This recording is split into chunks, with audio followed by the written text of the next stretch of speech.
Salut à tous, il est 18h pile, nous sommes bien le jeudi 26 juin 2014. Vous êtes en direct sur 01net TV, sur YouTube et sur Dailymotion. Soyez les bienvenus. Et comme chaque jeudi pendant une demi-heure, voici le débriefing complet de l'actualité high-tech de cette semaine avec, à ma gauche, il est là, regardez-le, superbe, comme d'habitude, magnifique, c'est Jérôme Colombe. Salut. Ça va François, tu es chaud toi. Ah bah écoute, c'est le soleil. Vous savez quoi? C'est peut-être parce qu'il fait chaud dans ce studio, donc ça voilà, c'est un peu, c'est communicatif. Il fait chaud dans le studio. Il y a du soleil à Paris.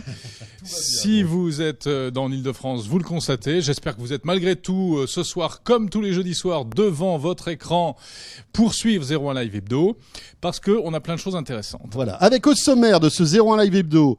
On va retrouver notre question Orange 01net dans un instant, mais on va parler aussi de Google et de la grande soirée Google que vous avez pu suivre hier sur 01net TV avec la Google I.O. On va dormir ici, je pense, maintenant. Oui, c'est ça. Écoute, on a déjà les lits de camp et tout, c'est bon là. Hein. On évoquera entre autres les montres connectées parce que ça a quand même été le gros morceau de la Google I.O. d'hier. On va parler également d'une étude en France faite par l'ARCEP. L'ARCEP, c'est le gendarme des télécoms, c'est comme ça qu'on le surnomme, et qui a testé les réseaux mobiles des opérateurs. Rien ne résiste au crible de l'ARCEP et Frédéric Simotel va venir nous décrypter tout ça. Voilà, et croyez-moi, il y a pas mal d'informations intéressantes. On va en parler dans une minute.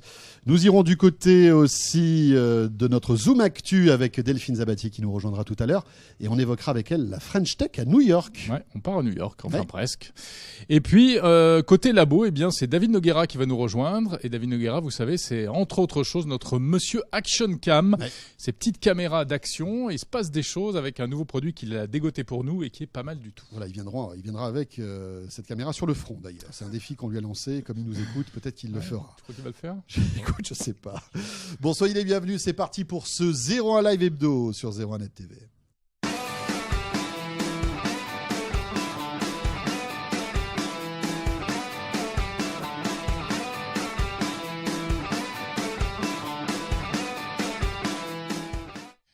.1 Live Hebdo que vous pouvez suivre, vous le savez, sur 01net.com et sur Dailymotion, sur YouTube et sur la Live TV d'Orange. Voilà, et que vous pouvez aussi suivre sur Twitter en posant vos questions, en réagissant à ce qu'on raconte. Le hashtag, c'est toujours le même, 01 Live, notez-le quelque part sur votre frigo ou sur votre main. Hashtag 01 Live pour discuter avec nous pour tous les directs de 01net TV. Et oui, voilà, on voit tous vos messages qui s'affichent ici en temps réel. Là, c'est magnifique. Rien ne nous échappe. Voilà, 01 Live numéro 21, c'est parti, nous dit Laurent. Voilà, oui, c'est super. Parfait. Enfin, c'est Laurent Cointeau, le rédacteur en chef de 01net. Hein. C'est normal qu'il nous le lise aussi. Donc c'est rassurant. Il regarde l'émission. Allez, on commence par la question 01net Orange. On ne vous cache rien ici, pour tout vous dire. La question 01net Orange de la semaine dernière, Jérôme. On vous demandait si vous faisiez du shopping avec votre téléphone mobile. Oui. Et voici la réponse. Eh bien, elle est éloquente. Ce sont alors là, je comprends pas. Alors là, c'est Amazon qui va pas être content. Hein. Oui, c'est bizarre. Ouais. 76% jamais. C'est incroyable. Ça veut dire que 76% d'entre vous ne font jamais du shopping sur mobile. 17% occasionnellement. C'est pas encore entré dans les mœurs en France. En effet. Le 5% le plus souvent et 2% à peine tout le temps. Et pourtant, pour l'avoir testé, le shopping sur mobile, c'est carrément révolutionnaire. En 2 clics, vous achetez ce que vous voulez et 2 jours après, c'est dans la boîte aux lettres. Ouais, mais il faut dire que toi, tu es un shopper addict. Donc forcément. De temps en temps, ça m'arrive. Bon, cette semaine. On va parler des montres connectées, suite aux annonces de Google, et puis à d'autres annonces également. Donc la question du jour, elle porte sur les montres connectées. Les montres connectées arrivent. Qu'en pensez-vous, vous? Alors, vous en rêvez pour le sport et la santé, pour rester connecté, pour tous les usages, effectivement, les mails, les notifications, etc. Vous en rêvez pour faire le geek aussi, parce que c'est important de frimer de temps en temps, surtout là. Avec le geek ou le kéké, voilà, c'est la pareil. terrasse des cafés, tu as vu ma montre? C'est une montre connectée.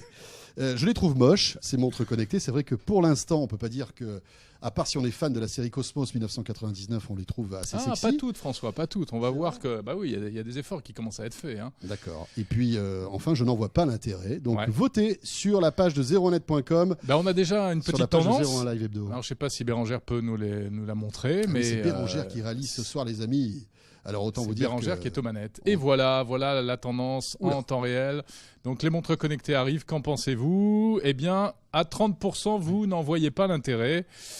Cela dit, tout à l'heure, c'était pire. Donc, on va suivre ça de près. N'hésitez pas à faire évoluer ce résultat.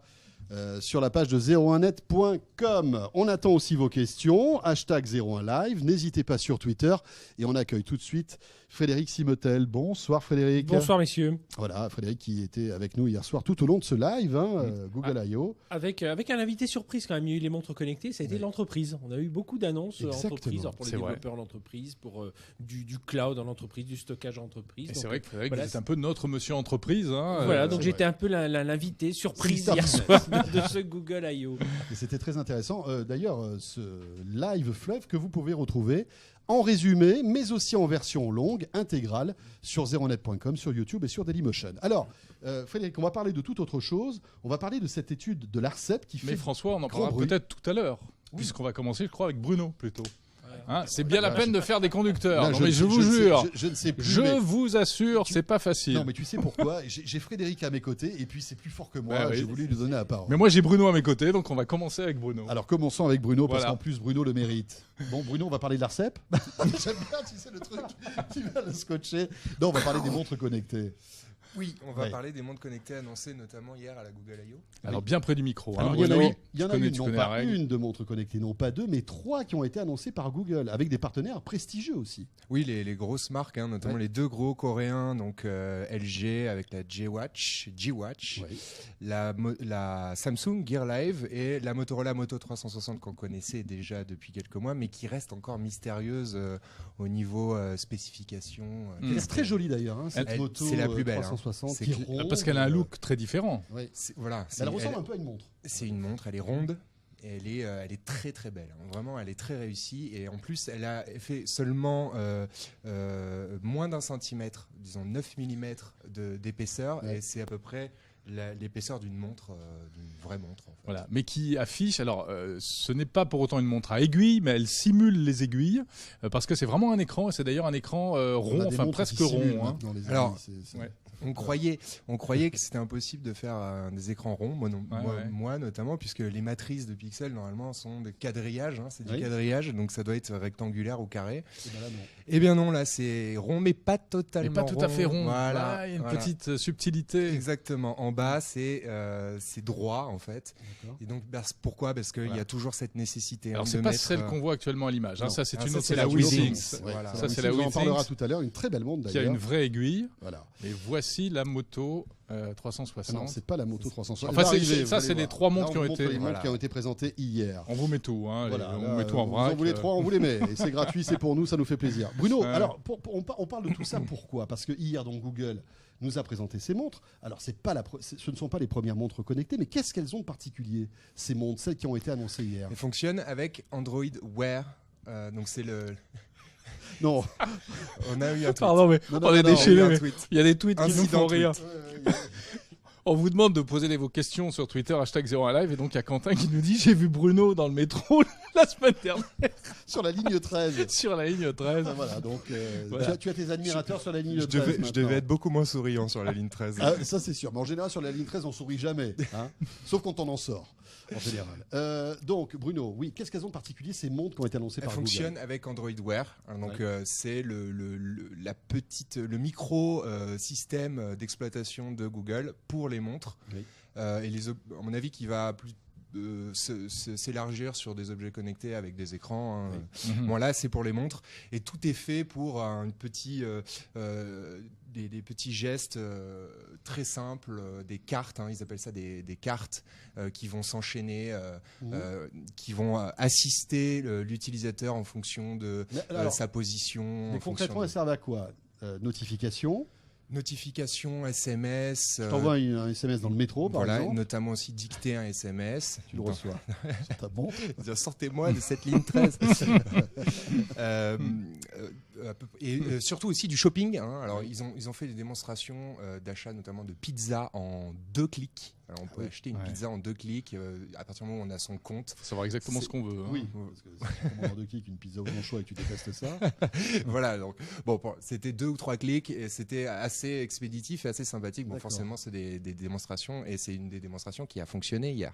C'était bien. C'était bien, oui, parce qu'il n'y a pas tout qui fonctionnait. Il y a eu 2-3 crashs, mais c'était pas du tout, c'était tout à fait négligeable. En revanche, les manifestants manifestants qui étaient en dehors de la salle, eux fonctionnaient très bien. Oui, on les a 2 bien manifestants. entendus. Donc voilà, les notifications, le fait donc de pouvoir aussi interagir avec son smartphone via des applications, c'est ça aussi la spécificité. La navigation, trouver son chemin, enfin suivre. Oui, voilà. Alors c'est surtout sur de l'assistance, donc assistance à la navigation. Donc ça peut être aussi assez sympa. Surtout qu'on a déjà testé des montres connectées et on peut se dire que c'est superflu. Et en fait, au bout de quelques jours d'utilisation, on se rend compte que c'est assez pratique en fait. Ça permet de ne pas avoir à sortir. 360. Voilà, et on voit cette petite bande noire. Oui, on voit la petite bande noire qui montre que l'écran n'est pas tout à fait rond. Voilà. J'ai l'impression que cette image, c'est un truc qui a été fait avec un Photoshop de 1983. Non, alors pourquoi on a l'impression que c'est du Photoshop? Parce que l'écran de cette Motorola 360 est extrêmement impressionnant d'après tous les retours qu'on a eu. Au niveau du très bel écran. Etc. Pourquoi? Ce qu'on a vu, c'est du vrai écran. Alors. On ne sait même pas quel type de technologie officiellement c'est, mais je penche très certainement pour un écran AMOLED. Ouais, d'accord. Motorola utilise souvent de l'AMOLED, notamment pour le Moto G et tout ça. Donc je pense que c'est un écran AMOLED puisque vraiment c'est une image assez magique, très matérialisée, très plastique. Donc c'est assez sympathique et c'est assez lumineux. Il y a pas mal de vidéos sur le net qui montrent vraiment des démonstrations en temps réel et c'est vraiment impressionnant, quoi. Alors qui dit bel écran dit souvent malheureusement faible autonomie. Je me souviens plus s'ils ont parlé de l'autonomie. Non, alors aucune information sur la taille de la batterie, aucune information sur l'autonomie. En fait, on n'a aucune information tout court sur cette Moto 360. Alors, si vous voulez, j'ai le peu d'informations qu'on peut avoir. J'ai fait un petit résumé. Elle sera disponible plus tard cet été. Ça a fait une petite bronca dans le public qui était déçu qui pensait pouvoir l'avoir tout de suite. Elle coûterait $249. Son écran fait 1,8 pouces de diamètre. Pas de diagonale, mais de diamètre. Ce serait certainement un écran AMOLED. Elle est rechargeable sans fil. Oui, d'accord. Elle n'a pas de cam. Elle aurait un fitness tracker, alors un système un capteur de surveillance d'activité. Oui, pour les pas, on n'en sait rien. Motorola n'a rien dit. Elle serait étanche IP67. Alors pas étanche, mais IP67, c'est-à-dire 30 minutes à 1 mètre de profondeur. Ça, c'est très certainement possible. Si elle l'est pas, ce serait vraiment un gros problème. Voilà, mystère total pour le reste. Bon, je pense que les infos seront distillées un petit peu plus tard. Alors bon, ça c'est les 3 montres qu'on a vues, mais malgré tout, il y a d'autres montres connectées qui ont fait leur apparition, notamment cette semaine avec un Français qu'on connaît bien. Il s'appelle WeThings. Alors le nom n'est pas français, mais pourtant c'est des Français. Et WeThings a surpris tout le monde en sortant une montre connectée qui ressemble à une montre. Oui, alors c'est parce que c'est une montre en fait avec des vraies aiguilles. C'est une vraie montre d'horloger fabriquée en Suisse, mécanisme suisse. Un vrai verre de montre saphir, donc vraiment inrayable pour le coup. Elle est étanche cette fois-ci à 5 atmosphères, c'est-à-dire 50 mètres, donc elle est vraiment étanche. Et en fait, c'est une vraie montre, mais c'est pas une vraie montre connectée. Et voilà, alors qu'est-ce qu'elle sait faire et qu'est-ce qu'elle ne sait pas faire? En fait, c'est une montre qui intègre un bracelet de fitness, en fait, les bracelets connectés qu'on connaît. Donc c'est une montre à aiguille dans lequel il y a un capteur d'activité qui est un accéléromètre qui va détecter si on marche, si on court, si on nage et si on dort. Et ils vont connecter à un smartphone, on va pouvoir avoir à peu près toutes les fonctionnalités d'un bracelet connecté, sauf que ce sera cette fois-ci une vraie montre et avec un vrai bracelet en cuir français, messieurs, du cuir français, de la vache française, du cuir de Besançon, tanné sans produits chimiques. Ouh là là, voilà. Donc dans le bijou, donc c'est vrai que c'est important. Voilà, et vous pouvez voir à l'intérieur de cette montre une deuxième aiguille qui passe de 0 à 100. Et donc alors qu'est-ce que c'est que cette aiguille, on se demande. En fait, c'est 0 à 100%. Et en fait, c'est une aiguille qui montre l'objectif. On se fixe des objectifs sur le smartphone. Et l'aiguille augmente au fur et à mesure qu'on complète l'objectif, c'est-à-dire disons 10 km de course à pied. Et la montre vibre une fois que ça arrive à 100 et que l'objectif est complété. Donc elle va dialoguer avec le smartphone via une appli WeThings. Voilà. D'accord. Voilà. Et une appli qui est annoncée compatible iOS.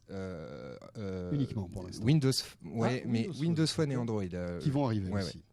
D'accord. Et elle sort là dans, je crois. Elle sort en automne. Voilà, elle sort en automne à 390 € cette fois-ci. 390 €. C'est une vraie montre. C'est une vraie montre et c'est pour ça qu'elle est Mais en revanche, on n'a pas de en notification SMS, d'appel, etc. Aucune notification de SMS, d'appel et pas d'Android Wear. D'accord. Voilà, pas d'Android Wear, pas d'écran LCD, mais un petit écran tactile qui va réagir à des petits tapotements de doigts. Très bien. Merci Bruno. Merci beaucoup Bruno. Bruno Cormier, notre spécialiste montre connectée que vous pouvez croiser donc de temps en temps, vous l'avez compris, dans le métro. Voilà. Mais je pense que c'est... Attends, on va juste faire un petit point sur le sondage, François, si tu es d'accord. Sûr. Tu y vas ? Oui, que pensez-vous des montres connectées ? Vous votez. Ah, mais voilà, ça a changé. Si Bérangère peut nous montrer donc la tendance actuelle. Eh bien voilà, Bruno, tu as convaincu l'auditoire, puisque désormais, on est à 35% d'entre vous qui rêvaient d'une montre connectée pour rester connecté, précisément, donc pour les fonctions que tu évoquais tout à l'heure. C'est vraiment utile, on a constaté que c'était vraiment utile. Parfait, merci beaucoup Bruno. Autre sujet d'actualité qu'on va traiter maintenant, c'est avec Frédéric Simotel. Bonsoir Frédéric. Bonsoir. Maintenant, tu peux y aller. Voilà, on va parler de cette étude ARCEP. ARCEP, c'est un peu le CSA des télécoms, on va dire ça comme ça, pour schématiser. Jérôme le dit à l'instant, c'est le gendarme des télécoms. C'est lui qui vérifie que tout est, qui vérifie la régulation, voilà, que tout se passe bien dans l'univers des télécoms. Alors, qui fait des études régulières sur la qualité des réseaux mobiles en France, et donc là, il vient de rendre son verdict sur la qualité du réseau de nos opérateurs français. Voilà, il faut savoir déjà que c'est évidemment fait très sérieusement. Il y a plus de 90 000 mesures. J'ai noté tout ça. 258 critères qui sont pris. 258 critères. On va faire des mesures à la campagne, à la ville, dans le train, dans des appartements. Enfin, vraiment, on a vraiment une vision complète. L'idée, c'est de dire ça passe ou ça passe pas. Ça passe bien ou ça passe pas bien. Exactement. Et puis, à quel débit.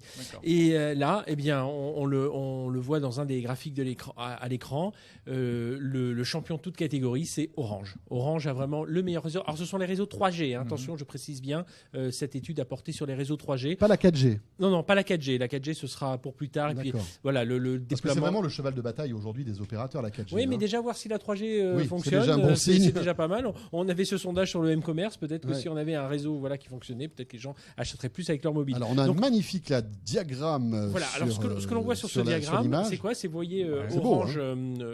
La partie verte, c'est là où c'est passé le plus souvent. Donc, c'est pour vous dire, sur 258 critères, Orange est au-dessus de la moyenne 213 fois.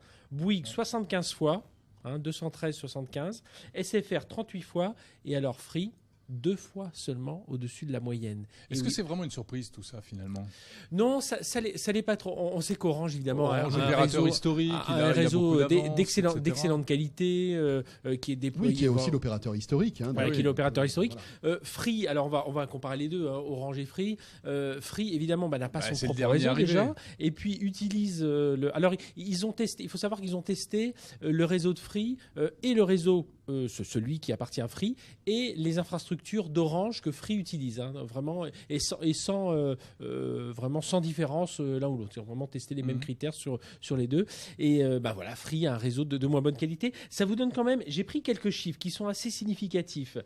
Free est dernier de la classe sur les débits proposés aux consommateurs, 4 mégabits par seconde en moyenne. Par exemple, si on veut regarder une vidéo YouTube de 2 minutes, 1 fois sur 5, Free va planter, alors qu'on est plutôt à 1 fois sur 10 chez ses concurrents. Même chose, si on essaie de naviguer sur Internet 5 minutes de suite, 1 fois sur 5, on ne va pas y arriver avec Free.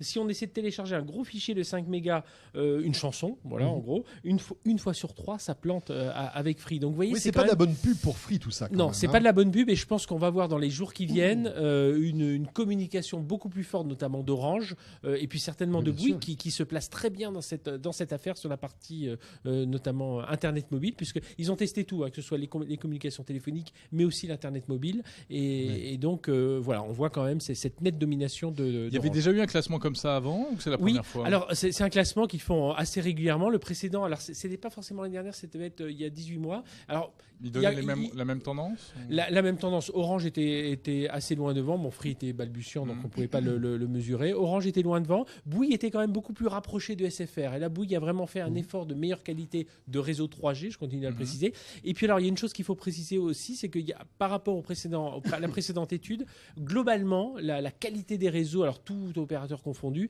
a augmenté de 30%. Donc on a quand même des réseaux 3G de meilleure qualité. Ça s'améliore donc, pour tous. Voilà, ça s'améliore pour tous. Mais je pense que vous allez voir très vite dans les campagnes de communication des opérateurs. Ça va taper fort. Peut-être que Free communiquera un petit peu moins. Un petit peu moins sans doute, mais voilà, Free, il revendique un nombre croissant d'abonnés. Bien sûr. Et puis il est en train de construire son réseau aussi. Des prix compétitifs, et puis il en est au début. Alors après, ça veut peut-être dire aussi qu'on peut avoir un Internet mobile à 2 vitesses. C'est-à-dire ceux qui veulent vraiment la qualité aujourd'hui, ils vont chez Orange, ils payent plus cher. Un petit peu plus cher. Et puis ceux qui veulent jouer plus sur le prix, et puis voilà, que ça se plante une fois sur 5, ils s'en fichent un peu. Mais par contre, ils veulent payer moins cher, ils iront plutôt chez Free. C'est ça. Alors cette étude, tu le disais, porte sur la 3G. Ça serait intéressant d'avoir la même pour la 4G, parce que là, peut-être que les données ne seront pas tout à fait les mêmes. On sait que Bouygues a une petite longueur d'avance par rapport à Orange sur la couverture. Il faudrait voir aussi. Et puis c'est un peu plus compliqué pour la 4G, parce qu'entre la 3G et la 4G, il y a un vrai saut technologique. Oui, bien sûr, c'est pas le même système. Donc voilà, alors il y a un vrai saut de débit, on le voit à l'écran avec ce graphique, on voit que la 4G, c'est 3 fois plus, ça va 3 fois plus vite que en débit descendant. On est vraiment du réseau de l'opérateur vers l'utilisateur. Là, il y a un vrai saut technologique. On aura certainement dans les prochains mois ce type d'étude. Merci beaucoup Frédéric pour toutes ces précisions et cette étude de l'ARCEP. Frédéric et ses petits schémas, c'est bien. Revenez plus souvent avec des petits schémas comme ça. J'adore. Merci beaucoup Fred. Allez, on passe à Delphine Sabatier. Et juste avant, sachez que vous pouvez poser vos questions toujours, réagir sur cette émission qui est en direct, 18h22, #01live sur Twitter.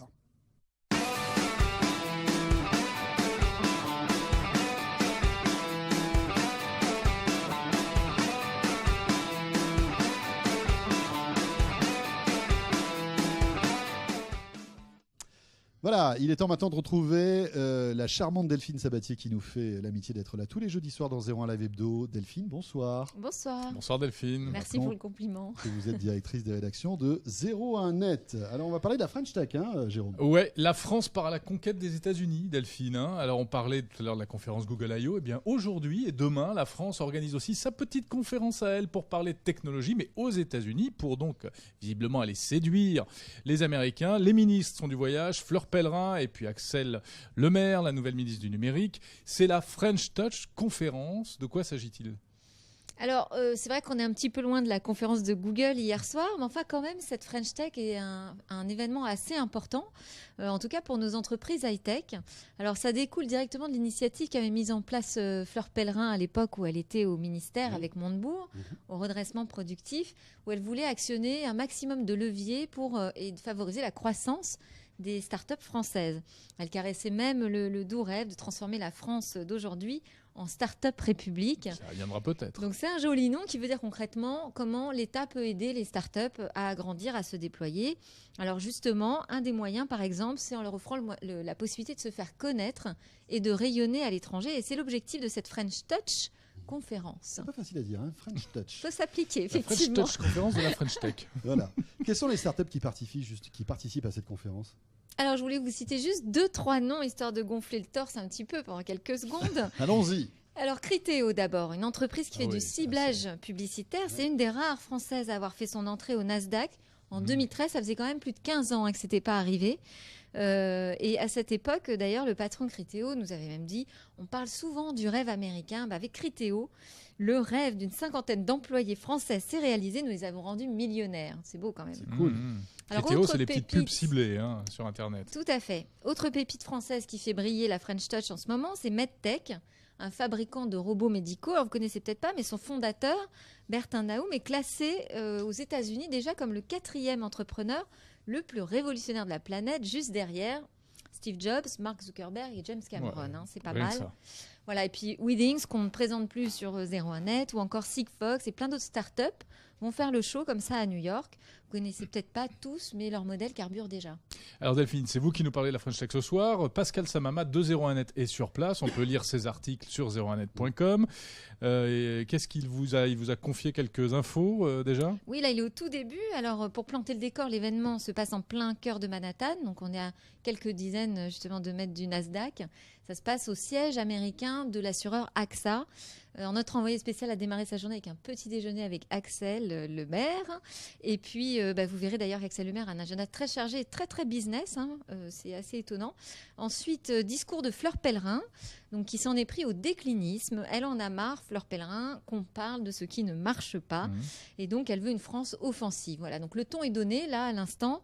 Maintenant, c'est aux startups françaises de jouer et de convaincre. Voilà, Fleur Pellerin qu'on voit à l'image, là. Alors en fait, Delphine, si on a bien compris, ces startups qui font le déplacement espèrent trouver justement des investisseurs américains là. Oui, c'est l'idée. Mais l'État français aussi veut jouer sa carte et attirer les investisseurs étrangers sur le sol français. Donc comme je vous le disais dans l'agenda d'Axel Lemaire, on a découvert des rendez-vous très très business avec des fonds d'investissement, des patrons du e-commerce, des incubateurs de start-up à qui elle proposera peut-être, autre phrase difficile à prononcer, sa French Tech Welcome Pack. Oula. Donc, il s'agit d'une sorte de cadeau de bienvenue ou un visa pour s'installer en France dans les meilleures conditions.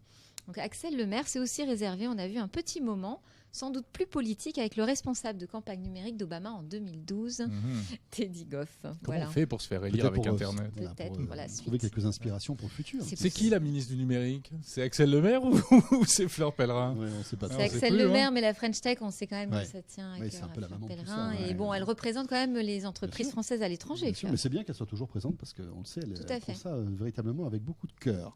Merci Delphine. Merci Delphine. Merci à vous. Le Zoom Actu de Delphine Sabatier. Comme chaque jeudi soir, dans ce 01 Live Hebdo, on vous retrouve bien sûr la semaine prochaine. Et on passe au labo, ou plutôt c'est le labo qui vient ici sur le plateau de 01 Live, tout de suite.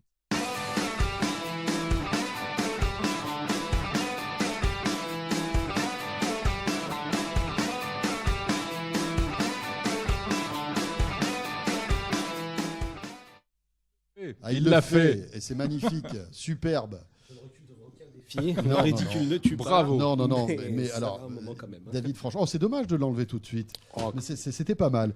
Bonsoir David Noguera. Bonsoir messieurs. Du labo 01net. Qui s'est posé en deltaplane sur le toit de l'immeuble, bien sûr, avec la caméra accrochée autour de la tête. Bravo, sans s'être cassé rien du tout. On va parler maintenant d'une caméra que vous avez en main. Parce que c'est vrai que là, avec les beaux jours qui arrivent, on a envie d'avoir une action cam, soit au bras, soit sur le front, pour filmer tous les apéritifs qu'on prend en terrasse. Voilà, c'est ça. Ou toutes les prouesses physiques qu'on peut réaliser. Et alors, c'est étonnant parce qu'il n'y a pas que GoPro dans la vie, dans ce domaine-là. Il y a aussi Kodak. Oui, alors là, pour le coup, il y a vraiment Kodak parce que c'est vraiment un super modèle.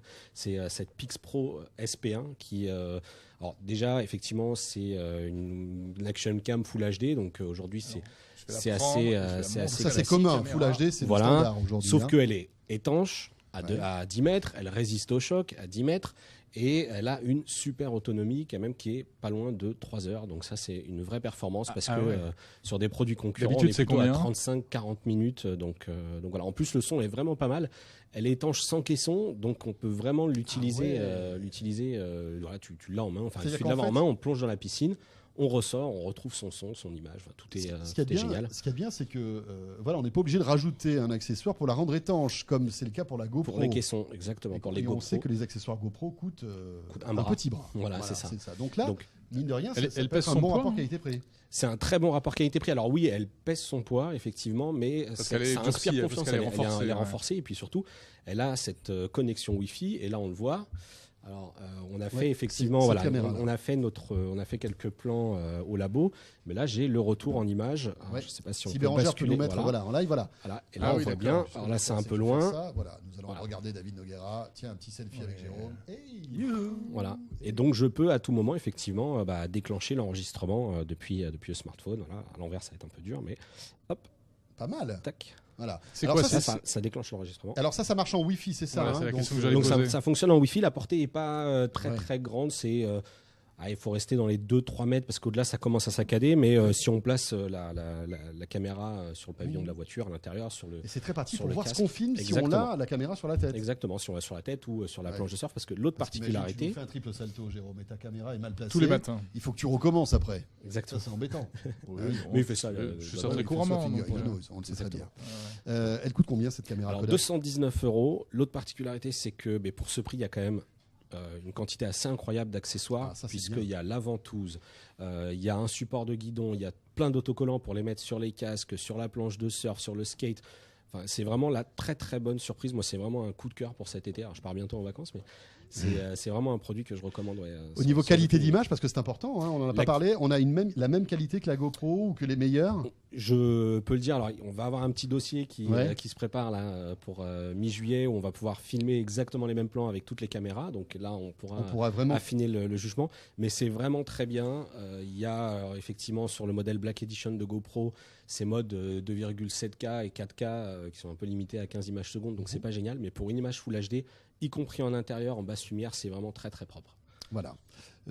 C'est la bataille des action cam, on s'en rend compte. Hein. Les plus grands acteurs de l'électronique s'y mettent, que ce soit Sony, Toshiba, etc. Et donc Kodak. Kodak existe toujours, hein. On se posait la question la dernière fois. Oui, mais qui revient régulièrement. Racheté par JK Imaging et du coup ils sont sur une pente ascendante. Oui, c'est plus le Kodak qu'on connaissait. C'est plus le Kodak américain, exactement. C'est chinois maintenant, non? Plus ou moins. JK Imaging. Bon, enfin, on ne sait pas. On a une question d'Alexis. Est-ce qu'elle existe dans plusieurs couleurs? Non, bien c'est le jaune Kodak. Oui, voilà. Et Quentin nous dit que c'est plus fluide que la GoPro, donc peut-être par rapport. Et là, on est vraiment sur un retour. Non, vraiment, c'est une très très bonne. Très bien. Il est emballé, David. C'est coup de cœur assuré. Parfait, très bien. Bon, et comparatif de toutes les action cam du moment, bientôt sur zeronet.com. Mi-juillet. Voilà, ça c'est à mon avis un dossier qui va cartonner parce que vous êtes nombreux à vouloir vous offrir pour les beaux jours ce genre de produit. Et bien voilà, on fait un dernier petit focus sur notre question 01net Orange. Vous le savez, les montres connectées arrivent. Qu'en pensez-vous? Voilà, eh bien à 35% ça vous intéresse pour rester connecté. En revanche, encore un quart d'entre vous pensent que ça n'a pas d'intérêt. Puis vous voyez, si j'en rêve pour le sport, la santé, pour faire geek, ou alors vous les trouvez moches, eh bien continuez à voter. Voilà, continuez. On fera le point la semaine prochaine. Ce 01 Live Hebdo sur 01net TV terminé, 18h32.